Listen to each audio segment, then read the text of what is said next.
നടിയെ ആക്രമിച്ച കേസിൽ മെമ്മറി കാർഡിലെ നിയമവിരുദ്ധ പരിശോധനയെക്കുറിച്ച് നീതിപൂർവമായി അന്വേഷിക്കണമെന്നാവശ്യപ്പെട്ട അതിജീവിത കോടതിക്ക് കത്ത് നൽകി. വിചാരണ കോടതിക്കാണ് ഇപ്പോൾ കത്ത് നൽകിയിരിക്കുന്നത്. മെമ്മറി കാർഡ് പരിശോധിച്ചത് ആരാണെന്ന് കണ്ടെത്തണമെന്നാണ് അതിജീവിത ആവശ്യപ്പെടുന്നത്. റിപ്പോർട്ടറിന്റെ എക്സ്ക്ലൂസീവ് വാർത്തയാണിത്.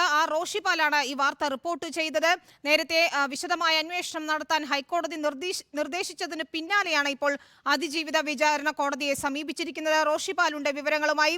റോഷിപാൽ, ഇതിൽ വിവോ ഫോൺ ഉപയോഗിച്ചത് ആരാണെന്ന് കണ്ടെത്തണം, ആരാണ് ഈ മെമ്മറി കാർഡ് പരിശോധിച്ചത് കണ്ടെത്തണം എന്ന് തുടങ്ങിയ കാര്യങ്ങളാണ് അതിജീവിത ഈ കത്തിൽ ആവശ്യപ്പെടുന്നതെന്നാണ് മനസ്സിലാക്കാൻ സാധിക്കുന്നത്. എന്തെല്ലാം കാര്യങ്ങളാണ് കൂടുതലായി പറയാനുള്ളത്?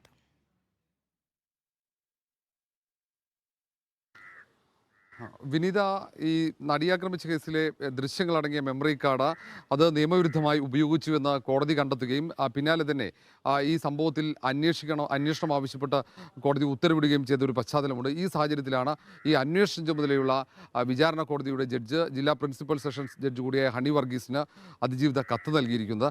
എന്തൊക്കെ കാര്യങ്ങൾ അന്വേഷിക്കണമെന്ന് അതിജീവിതയ്ക്ക് ചൂണ്ടിക്കാട്ടാമെന്ന് നേരത്തെ ഹൈക്കോടതി ഉത്തരവിൽ പറഞ്ഞിരുന്നു. ഇതിൻ്റെ അടിസ്ഥാനത്തിൽ കൂടിയാണ് അതിജീവിതയുടെ കത്ത്. ഇതിൽ കൃത്യമായി പറയുന്നത് ഈ ഏതൊക്കെ ഡിജിറ്റൽ ഡിവൈസുകളിലാണ് മെമ്മറി കാർഡുകൾ ഉപയോഗിച്ചത്, ആ ഡിജിറ്റൽ ഡിവൈസുകൾ എത്രയും പെട്ടെന്ന് കണ്ടെത്തണം.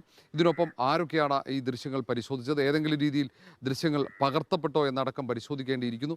വളരെ ഗൗരവമുള്ള നീതിപൂർവമായ ഒരു അന്വേഷണമാണ് അതിജീവിത ഇക്കാര്യത്തിൽ ആവശ്യപ്പെടുന്നത്. അത് ചൂണ്ടിക്കാണിച്ചുകൊണ്ടുള്ള കത്താണ് ഇന്ന് അതിജീവിത വിചാരണ കോടതിക്ക് കൈമാറിയിരിക്കുന്നത്. ഏതായാലും ഈ 7-ാം തീയതിയായിരുന്നു ഈ മെമ്മറി കാർഡ് ഉപയോഗിച്ചതുമായി ബന്ധപ്പെട്ട വിഷയത്തിൽ അന്വേഷണത്തിന് ഹൈക്കോടതി ഉത്തരവിട്ടത്.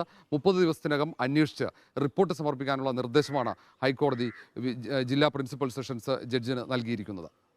റോഷിപാൽ, ഇതിന്റെ ഓരോ വാർത്തകളും റോഷിപാൽ തന്നെയാണ് ആദ്യം പുറത്തു കൊണ്ടുവന്നത്. ഏറെ നിർണായകമായൊരു ഹൈക്കോടതി നിർദ്ദേശം വന്നിരുന്നു, ആശ്വാസകരമായിരുന്നു. ഇപ്പോൾ അതിജീവിത ഇത്തരത്തിൽ ഒരു കത്ത് നൽകിയത് എന്ത് പശ്ചാത്തലത്തിലാണ്? നീതിപൂർവമായ അന്വേഷണം എന്നതുകൊണ്ട് എന്താണ് ഉദ്ദേശിക്കുന്നത്?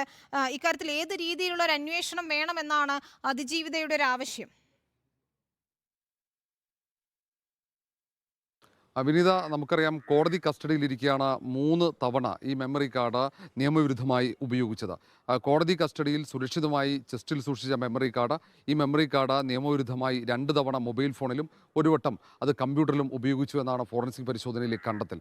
കോടതിക്കകത്ത് തന്നെ മെമ്മറി കാർഡ് പീഡന ദൃശ്യങ്ങൾ സുരക്ഷിതമില്ലാതെ സൂക്ഷിച്ചു എന്ന ആക്ഷേപം വ്യാപകമായി ഉയരുന്ന സാഹചര്യമുണ്ട്. അതുകൊണ്ട് തന്നെ കോടതിയുടെ നേതൃത്വത്തിൽ നടക്കുന്ന അന്വേഷണം അത് നീതിപൂർവമായിരിക്കണം എന്ന ഒരാവശ്യം സ്വാഭാവികമാണ് ഈ അതിജീവിത മുന്നോട്ട് വെക്കുന്നത്. കാരണം ഈ വിചാരണ കോടതിയുടെ കസ്റ്റഡിയിലിരിക്കെ തന്നെ ഈ ദൃശ്യങ്ങളടങ്ങിയ മെമ്മറി കാർഡ് അത് പരിശോധിക്കപ്പെട്ടു. അത് വിവോ മൊബൈൽ ഫോണിലാണ് അത് പരിശോധിക്കപ്പെട്ടത് എന്ന് ഫോറൻസിക് പരിശോധനയിൽ കണ്ടെത്തിയിട്ടുണ്ട്. ഹൈക്കോടതി തന്നെ വളരെ രൂക്ഷമായ രീതിയിലുള്ള പരാമർശങ്ങൾ ഇത് സംബന്ധിച്ച് അന്ന് പരാമർശിക്കുകയും ചെയ്തിട്ടുണ്ട്. ഈ ഒരു സാഹചര്യത്തിലാണ് നീതിപൂർവമായ ഒരു അന്വേഷണം. നമുക്കറിയാം ഹൈക്കോടതി ഈ അന്വേഷണത്തിന് ആവശ്യമെങ്കിൽ പോലീസിൻ്റെ സഹായം തേടാമെന്ന് പറഞ്ഞിട്ടുണ്ട്. 7-ാം തീയതി ഇത് സംബന്ധിച്ച് ഉത്തരവ് വന്നെങ്കിലും ഇതുവരെ അന്വേഷണം തുടങ്ങിയതായി വ്യക്തതയില്ല. ഏതായാലും ഇനി വളരെ കുറച്ച് ദിവസങ്ങൾ മാത്രമാണ് ബാക്കി നിൽക്കുന്നത്. ആ സമയത്തിനുള്ളിൽ ഈ മെമ്മറി കാർഡ് ഏതൊക്കെ ഡിജിറ്റൽ ഡിവൈസുകൾ അത് പരിശോധിക്കപ്പെട്ടു എന്നടക്കം വിശദമായി അന്വേഷിച്ച് കണ്ടെത്തണം. ആ ഡിവൈസുകൾ പിടിച്ചെടുക്കേണ്ടതുണ്ട്. ഇതുമായി ബന്ധപ്പെട്ട് പ്രധാനപ്പെട്ട ഇത് ഉപയോഗിച്ചത് ആരാണെന്ന് കണ്ടെത്തണം. ഇത് സ്വാഭാവികമായി നിയമവിരുദ്ധമായിട്ടാണ് മെമ്മറി കാർഡ് ഉപയോഗിച്ചതെന്ന് ഹൈക്കോടതി തന്നെ പരാമർശിച്ച സാഹചര്യത്തിൽ അതൊരു ക്രിമിനൽ കുറ്റമായി തന്നെ കണക്കാക്കുകയാണ് നിയമവിദഗ്ധരും. അതുകൊണ്ട് തന്നെ ഈ ഒരു സംഭവത്തിൽ അന്വേഷണം അത് കോടതിക്ക് മാത്രം നടത്താൻ കഴിയുമോ എന്ന ചോദ്യവും ഉയർന്നു. പോലീസിൻ്റെ സഹായം കോടതി തേടുമോ എന്നതിൽ അടക്കം വ്യക്തതയില്ല. അതുകൊണ്ട് തന്നെയാകാം ഒരുപക്ഷെ നീതിപൂർവമായ ഒരു അന്വേഷണം ഇക്കാര്യത്തിൽ വേണമെന്ന ആവശ്യം അത് തന്നെയായിരിക്കും. തന്റെ സ്വകാര്യതയെ ബാധിക്കുന്ന വിഷയം എന്ന് ചൂണ്ടിക്കാട്ടി തന്നെയാണ് മെമ്മറി കാർഡ് പരിശോധിച്ചത് ആരാണെന്ന് കണ്ടെത്തണമെന്ന് അതിജീവിത ആവശ്യപ്പെടുന്നത്. നീതിപൂർവമായ അന്വേഷണം വേണമെന്നാണ് അവരുടെ ആവശ്യം. റിപ്പോർട്ടറിന്റെ എക്സ്ക്ലൂസീവ് വാർത്തയാണ്. റോഷിപാൽ വിവരങ്ങൾ നൽകുകയായിരുന്നു.